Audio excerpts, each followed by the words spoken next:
Usted Muy buenos ha estado días. en el ojo de la tormenta. En el ojo de la tormenta de Sí. su partido. Quería comenzar preguntándole por qué al final cree usted que se llegó a este extremo, ¿no? ¿Qué fue lo que hizo que le generara tantos desencuentros con sus demás colegas de bancada? Mira, primero decirles, yo estoy feliz de dejar la vocería, porque para mí la vocería desde el momento en que la tomé ha sido un trabajo. Como es un trabajo también dirigir o mantener el partido en tiempos tan difíciles. Así es que esa no es una decisión ni que me apena ni que me frustra. Creo además que se ha elegido a dos extraordinarias personas, a Jorge Meléndez y a Ana María Choquehuanca, hombre y mujer, que estoy seguro harán un gran trabajo.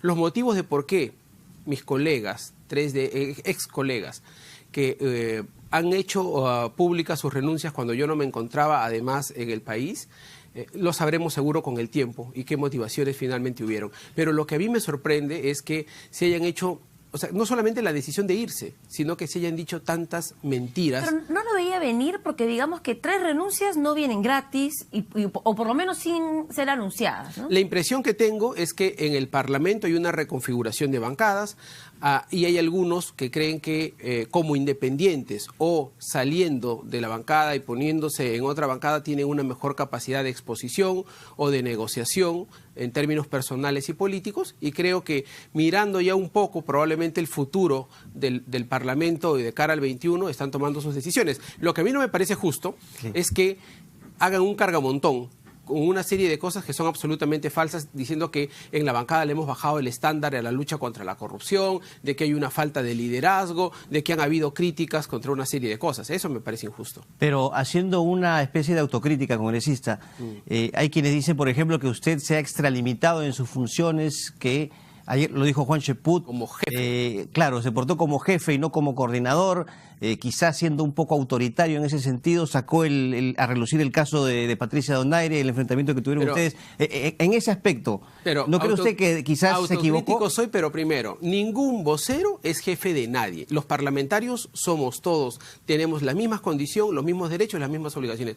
Un vocero es un coordinador de un equipo, que son básicamente para algunas cuestiones administrativas, pero a alguien se le ocurre que yo le pueda decir al señor Juan Cheput, oiga, usted no salga en esta entrevista o no diga esto. No hay forma. Otros... Pero no a ninguno en general, y si no lo hubieran dicho. Pero yo lo que quiero es dar por superada estas etapas. Ayer nuestra bancada se ha reunido, hemos dicho que vamos a seguir unidos, que seguimos al frente. Yo no tengo ya ninguna responsabilidad en la bancada, pero también Solo una acotación. Es cierto que el detonante, me parece haberlo leído en una entrevista, fue desacuerdos también con Mercedes Arauz por el tema de la inclusión en el caso de Ayer Lavallato. aclaramos, y me permite además hacer una aclaración sobre una entrevista que sale hoy día en Correo con un titular en el que yo digo que la señora Arauz mostró esta discrepancia o esta posición tan crítica por un informe sobre el caso Lavallato. Ajá. En el caso Lavallato, para explicarle, yo fui miembro de la Comisión Lavallato. Claro. Y tanto mi persona como el señor Víctor Andrés García Belaunde votamos a favor de la inclusión del señor Alan García. Sí. Esa posición no fue compartida por alguna gente porque decía, el alcance de la Comisión Lavallato no lo permite.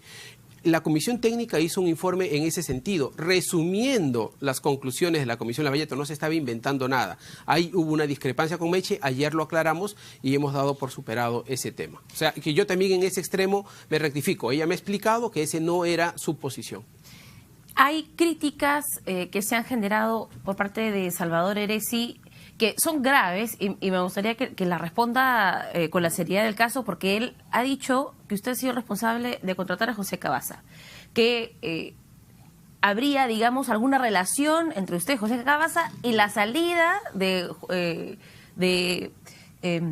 ¿cómo se llama? Julio Guzmán, de la contienda electoral. De la contienda electoral, sí. Y que habrían manejos en ese sentido. ¿Me permites que te explique? Alguien que hace un comentario de ese tipo no conoce cómo funciona el sistema electoral de entrada. El sistema electoral, y compárenlo y pregúntenlo a expertos no solamente del Perú, sino de cualquier parte del mundo, el sistema electoral en el Perú es inflanqueable.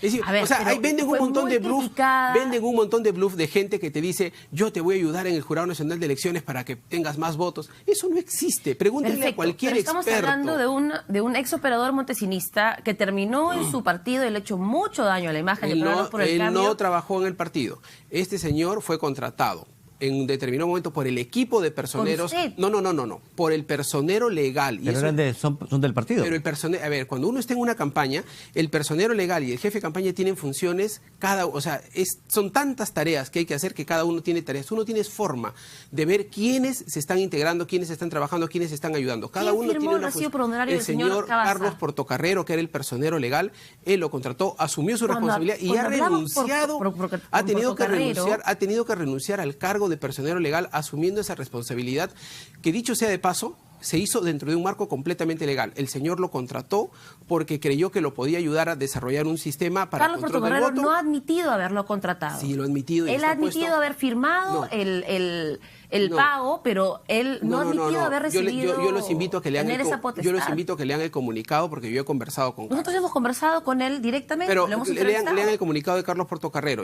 Y en todo caso, si no, se le puede hacer la precisión del caso. Carlos Portocarrero sí ha indicado que él efectivamente entrevistó, contrató al señor Cavazza y pasó.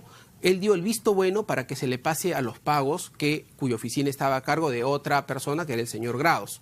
O sea, y eso de ahí no tenía que ver con la jefatura de campaña, tenía que ver con el equipo de personeros. Y este señor dio servicios pagados. Si hubiera sido un servicio ilegal, clandestino, no se hubiera dado pues cuenta al RUC, recibo de horarios, SUNAT, OMPE. Claro. Ahora, hay otra imputación o una denuncia grave del señor Eresi y habló del posible cobro de cupos para integrar justamente la lista de postulantes y que además, y eso también lo dijo Guido Lombardi, no se han respetado las normas del partido, no se ha hecho investigación clara, como decía Alejandra en el caso del señor Cavazza, no ha habido una sanción justa en el caso suyo, y de Donaire, y quisiera por favor que y además me permito, primero, Eresi ayer lo he escuchado diciendo que hoy día va a recibir a una persona que tiene una denuncia. O sea, él primero denuncia y después escucha el denunciante, ¿no? O sea, para entenderle la lógica. Pero otra cosa que además a raíz de tu pregunta anterior, mira, me dicen a mí, usted no ha sido mano dura, no ha aplicado el reglamento y ha sido muy débil en sancionar a sus colegas. Precisamente el congresista Guido Lombardi era quien decía, sancionen al señor Eresi por conversar con Inostroza y que nos explique por qué tenía que hablar con el señor Inostroza sobre el tema del lavado de activos y demás. Muy bien. Y resulta que el señor Eresi inicia una guerra contra mi persona por pedirle explicaciones sobre este tema. Y luego los dos terminan renunciando porque ninguno se sentía satisfecho. Ese problema, somos autocríticos en el sentido que como equipo no hemos sabido responder para lograr un punto intermedio de diálogo. Pero finalmente los dos se han terminado yendo porque ninguno de los dos quiso ceder en su posición. Uno, en dar explicaciones, y el otro en que se puede establecer una sanción intermedia. Hay congresistas de su bancada que aseguran que su comportamiento dentro del Parlamento cambió desde que salió a la luz lo de José Cavazza. Usted dejó de ir a votaciones principales, se le ha criticado su ausencia en el hemiciclo para la votación de la acusación constitucional contra el fiscal de la Nación. ¿Esto ha debilitado su posición? ¿Usted le teme a algo? ¿Le teme a alguna investigación fiscal? Y me permito aclarar. Las acusaciones constitucionales contra el señor Inostroza la hemos firmado nosotros. Yo como vocero he firmado, yo no podía firmar, pero firmó mi bancada. ¿Por qué yo no podía firmar? Porque los miembros de la subcomisión no podemos firmar las denuncias. Yo he votado a favor de que se sancione al señor Inostroza. A Chávarri. No, y a Chávarri, y en el de Chávarri también. Yo he estado, solamente que las acusaciones constitucionales tienen 3 etapas. La subcomisión, la comisión permanente, la misma, y la tercera etapa es el pleno. Cuando tú ya votaste en la subcomisión, en la comisión permanente, lo que dice el reglamento es que ya no puedes votar en el pleno, porque tú no puedes ser el acusador y luego ser el juez. Eso lo dice el mismo reglamento del Congreso. Y han utilizado esto para decir que yo he estado apoyando esta posición. El fujimorismo a mí, yo no soy el mejor amigo. Yo he estado ausente en una, que es en el caso del señor Hinojosa por una razón, porque yo fui la persona que hice la sustentación del Tribunal Constitucional para el caso de la cuestión de confianza en Arequipa. Y esa noche yo tuve que irme a Arequipa y fue el único abogado que sustentó. ¿Y sabes qué? ¿Cuál fue el resultado? Ganamos. ¿Y por qué nadie puede explicar esas cosas? Porque, por ejemplo, cuando se le pregunta pero mis colegas lo saben. Lo saben. Aquí el tema es que se han utilizado para crear una serie de desinformación.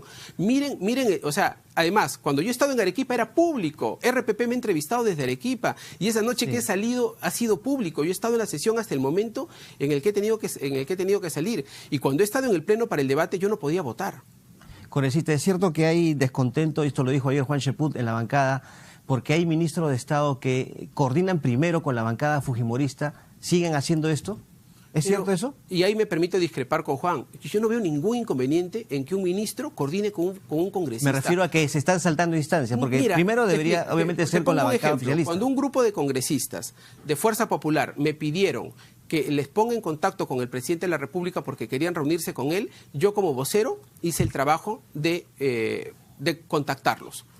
Pero si por otro lado fujimoristas, APP, Acción Popular, Nuevo Perú o la bancada que fuera quiere reunirse con un ministro, yo no veo por qué el vocero de la bancada o la bancada tenga que sentirse ofendida o agraviada porque un ministro recibe a congresistas. Brevemente, ¿se ratifica? Ahí yo no tengo, yo no tengo ninguna... permitir la incorporación de Patricia Donaire. Bueno, visto a la distancia y en el tiempo, yo creo que sí. Ahora decirlo es un poco, en fin, es ¿Un poco elegante?